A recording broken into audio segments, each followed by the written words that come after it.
Magnum Supreme here, and as a special thank you for hitting 200 subscribers on the channel, I'm going to make a little multi-part video series here called An Honest Guide to the AK. Now I'm a 23-year-old dickhead. I've been handling AKs since I was 19, so I got 4 years experience on them. I have the equal and same experience on AR-15s, so I have a pretty reasonable basis of comparison, especially for living in the USA. First thing you should know about the AK is it is not an AR-15.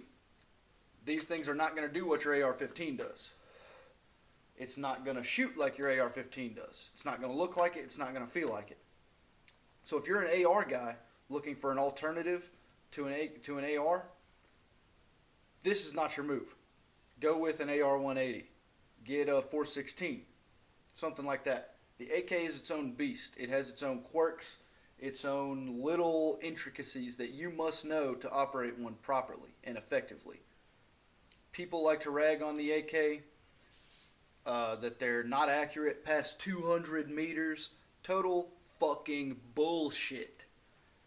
A properly trained motherfucking shooter with this AK right here and iron sights can shoot 500 yards. And you will get 8 out of 10 hits on a torso-sized target.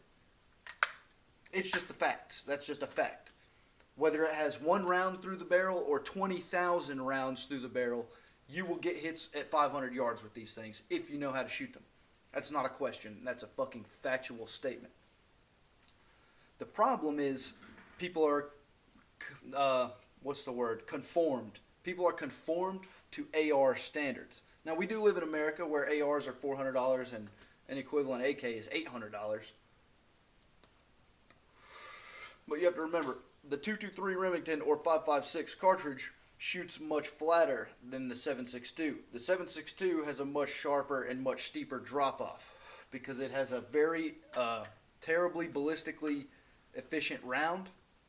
By that I mean the ballistic coefficient of the 7.62 39 bullet is very bad. They are very fat and they are very heavy. And just like very fat and heavy people in real life, they don't move so good through the air. 5.56 on the other hand, skinny 55 grain aerodynamically sound bullet, much easier to shoot to 500 yards for your average Joe range shooter. That's just something you must understand before you get into the AK. Because if you pick one of these things up, even a nice fully pimped out rifle like this Saiga here with red dot magnifying optics, flashlight, full rail system and everything, even this thing, if you pick it up and try to shoot 500 yards your first time, you're not going to do it. You have to understand the amount of drop that the 7.62 does. A 7.62 at 500 yards drops as much as as much as a 5.56 does at 700 yards. They're very different cartridges with very different trajectories and performances. But with that being said, I do believe, excuse me for that one, I do believe 7.62 39 to be a more effective round. With training and knowledge, you can shoot it at any realistic distance that an intermediate caliber assault rifle should be able to do. And at all those distances, it delivers more energy on target than the AR-15. 7.62 39 on average with 123 grain bullet, doing on average 2,350 feet per second. At the muzzle through a 16-inch barrel, you'll be pushing 2,350 FPS. And that's about your standard right there, 2,350. If you're doing that, you'll be good. If you're doing under that, you're going to fall short. Whatever you know your holds to be, you're going to come up short. And a lot of ammo these days is cheaply manufactured. And therefore, the manufacturers skimp on their powder load, and we end up with velocities around 2,150 or 2,200. Now that's okay if you're shooting 100 yards at steel plates on the range, and that's it.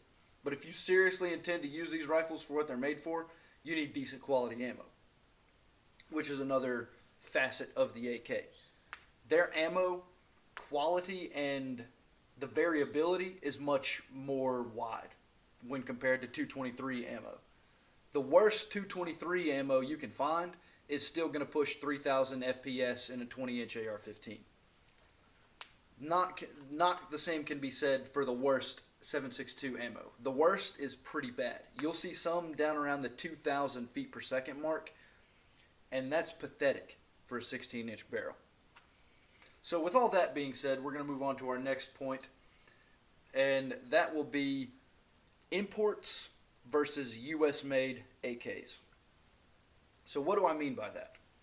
This AK right here, this is a Saiga 7.62. This was made in Russia and imported to the United States.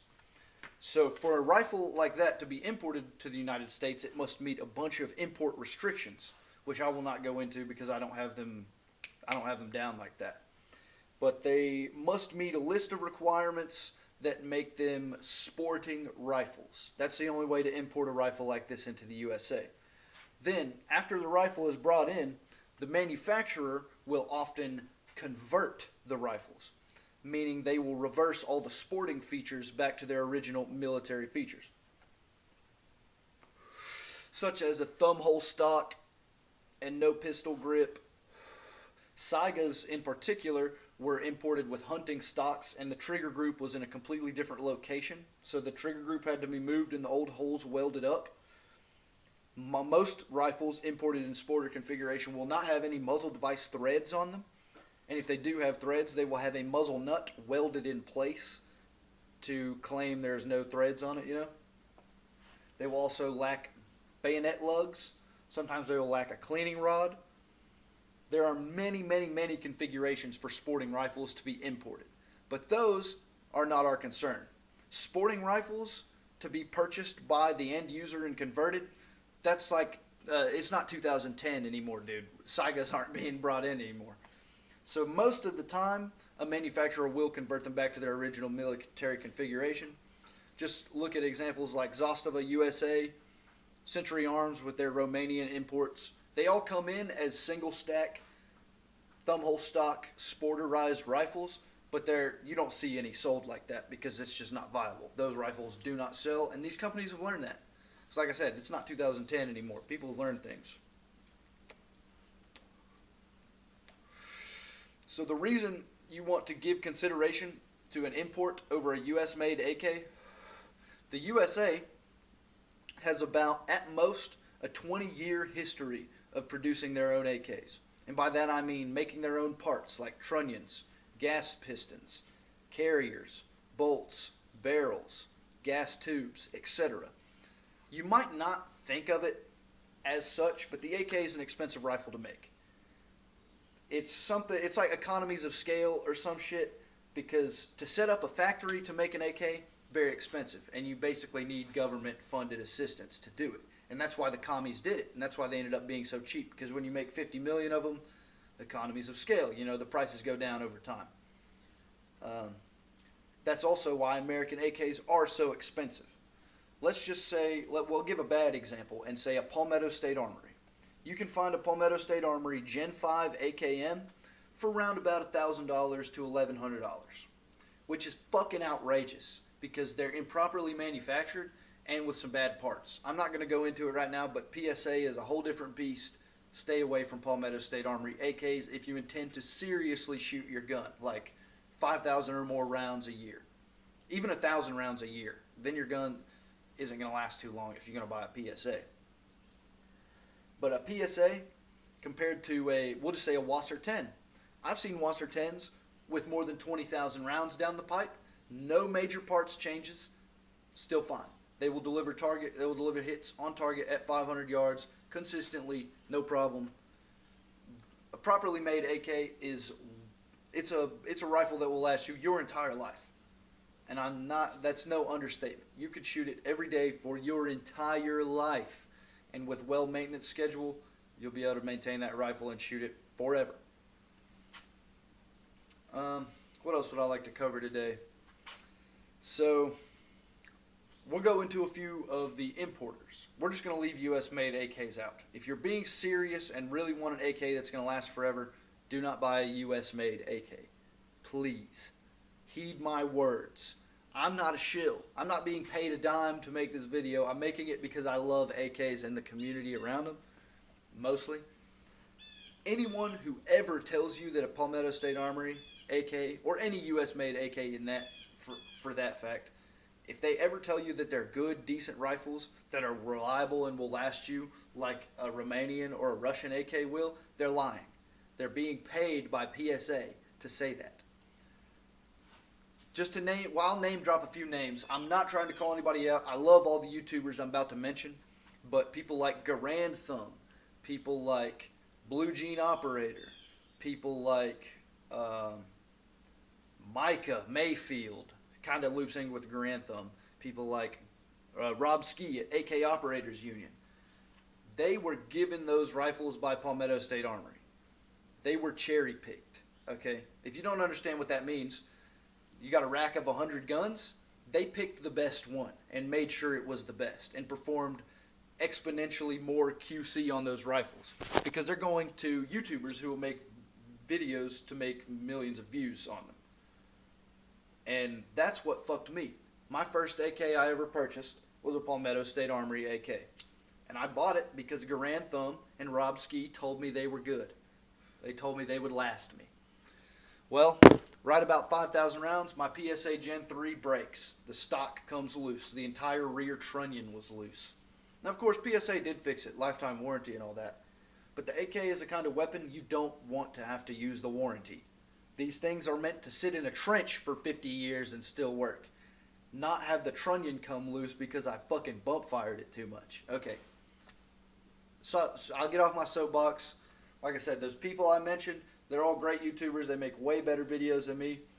They're just paid to make those videos by Palmetto State Armory about their AKs.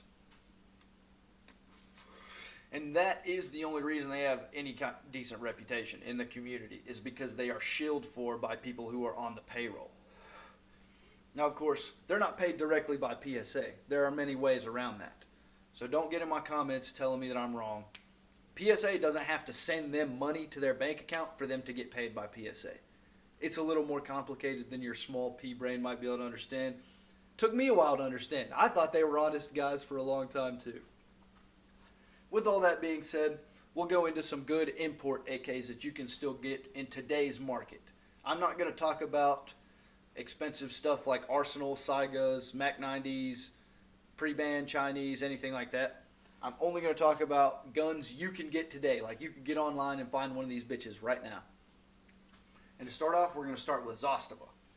My personal favorite of all the modern day importers. They have somewhat of a bad rep because in the early days, like 2000s, 2010, their rifles were imported by Century Arms.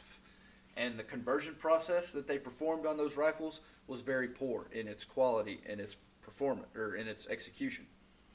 Long story short, Zastava ended up saying screw Century Arms and started their own USA branch of Zastava and began importing their own guns. And since then, they've seen a massive uptick in quality. They still have a few issues every now and again from what I've heard, but more good than bad. You have way better chances of getting a good Zastava than a bad one. Number two is going to be Century Arms, actually, because their problems they had and their bad reputation they earned was 15 years ago. They're pretty decent now. You can get a Wasser 10 for a decent price. I've seen them as low as $750 brand new, which is pretty killer on today's market. Pretty sad, all things considered, but for today's market, that is a good price, whether you want to accept it or not. After the Wasser 10, I would recommend Arsenal, but I would also recommend against Arsenal, because Arsenal is a shit company. Arsenal likes to bully their customers. If you have a quality control issue with your rifle, like a barrel being non-concentric to the point of not even being able to fire it accurately, Arsenal will basically tell you to go fuck yourself if you ask them to fix your rifle for something that they clearly fucked up. If your sights are too canted, they won't fix it. If the finish on the rifle is bad, which happened in my case, they won't fix it. If the barrel is crooked, they won't fix it. Arsenal is a shit company. This is very well known. They price fix for their rifles. They control inventory on their magazines. Overall scumbags and just total fucking shitholes. Everybody doesn't. If anybody still likes Arsenal, it's just because they don't know what I know and what a lot of people in the community know. And I'm not saying that to act like I know something you don't. This is all public information you could find if you really wanted to. Um, but with all that being said, Arsenal rifles are still decent quality. I've got an Arsenal 107 FR that was imported in 2015. Now, while the finish on the barrel did suck ass and totally burned off with a few mag dumps, the rifle's holding up fine. It's accurate, it's durable, shoots every time I pull the trigger, and it's a fucking Arsenal 107 FR. That was when Arsenal was still cool.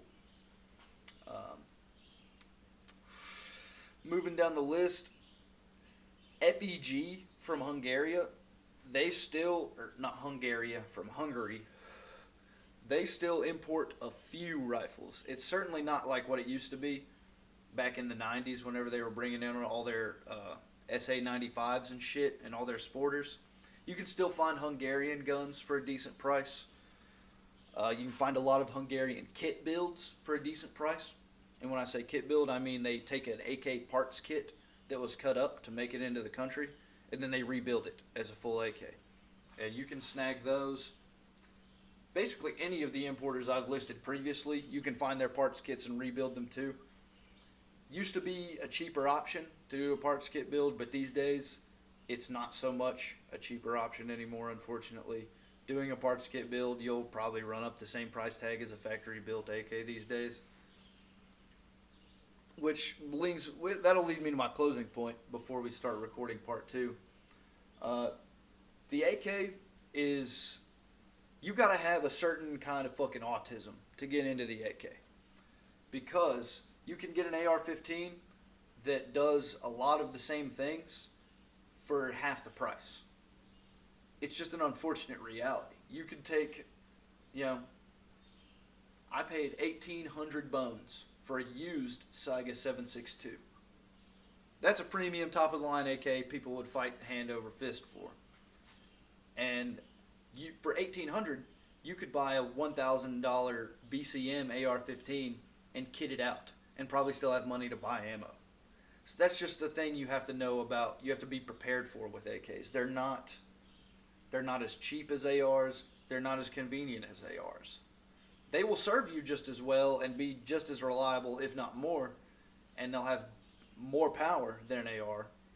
And I think those benefits outweigh the drawbacks of the priciness. Along with that priciness is the ammo now too.